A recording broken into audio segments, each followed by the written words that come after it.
knee is our single knee.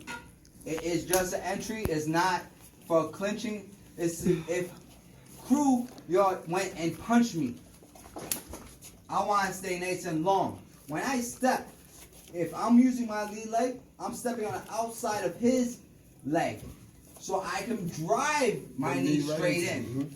So it's going to be nice and long. But the most important thing is that that heel has to point at that butt. Or else you're going to hit him in the groin, you're going to hit him incorrectly. This is the problem with a lot of us. We're doing clinch work, we're here, right? And while we're clinching, the guy's going like this, and we just don't stick the knee in. We wait for him to apply the knee. If I'm not shifting his hands to try to make sure of something's going on, then I'm shifting my knee. I want control at all times. His hands going like this in is to defend any elbows, because if I release, he has an elbow. You understand? So that's why his hands are going underneath my underarm. So it's hard for me to fight against the grain, because now he has a shot. This shot I can control from here, but he has this. So what I'm trying to do is stay here at all times. The steering wheel. You understand? So then we can pull. So like the problem is a lot of you are doing this. Then you're going. Then he goes inside. Then you're waiting for him to go inside. And then he goes inside again. Then you're thinking about, okay, now I'm going to knee. You took a half an hour to throw one knee.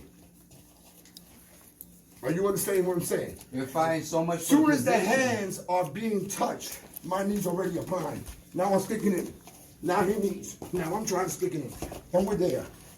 Then we're there. Then we're back. So what I'm doing is keeping my balance. Notice that all the time my hip wasn't here. I wasn't an ostrich. My hip was up. You got it? Stop. What we're talking about is the different knees and different understanding. If I'm here and I'm long, I have, of course, we have our single straight knee. Our heel is going to be pointing to our butt, making sure that it's elongated so I can make sure I dig in. It's sharp. Now, here is the attention. Now, over there.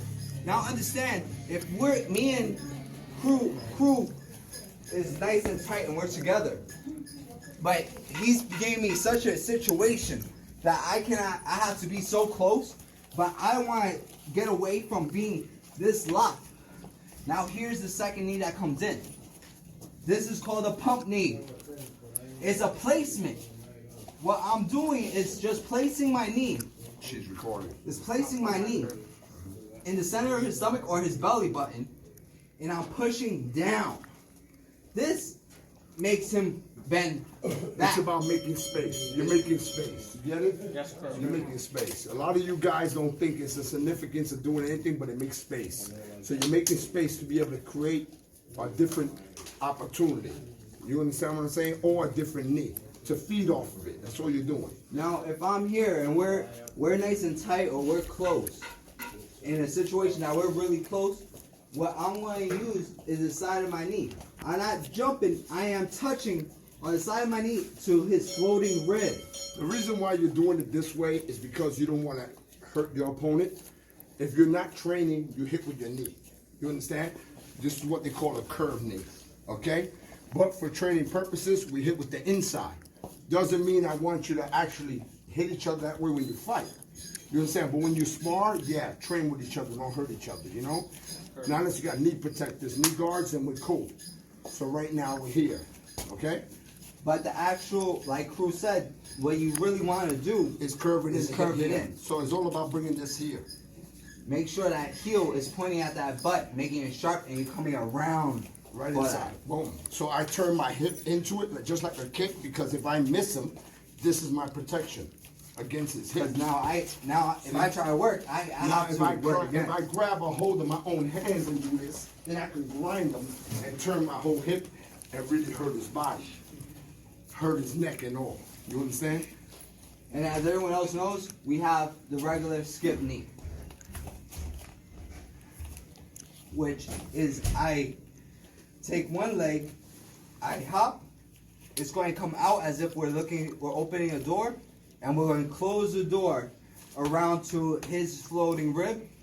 And the same thing, I want to come around because I want to make sure that my knee hits that rib cage. So what you're really doing is basically you're powering up. You're getting space. You're exposing your hip, and you're using your body to get more space, like a swing. You understand? To get more space into your knee. It's like if I knee him here, that brings a certain amount of power. But if I come out, I'm bringing my whole body. I'm pulling his weight into me. Then I'm pulling myself into him, which generates the power of a car. You understand what I'm saying? Now, when a car hits something on impact. So it's different. That's what you really want. and the very last one that I want to fixate on is when we're not even in the clinch. Right. I'm walking You can straight. pause it, man.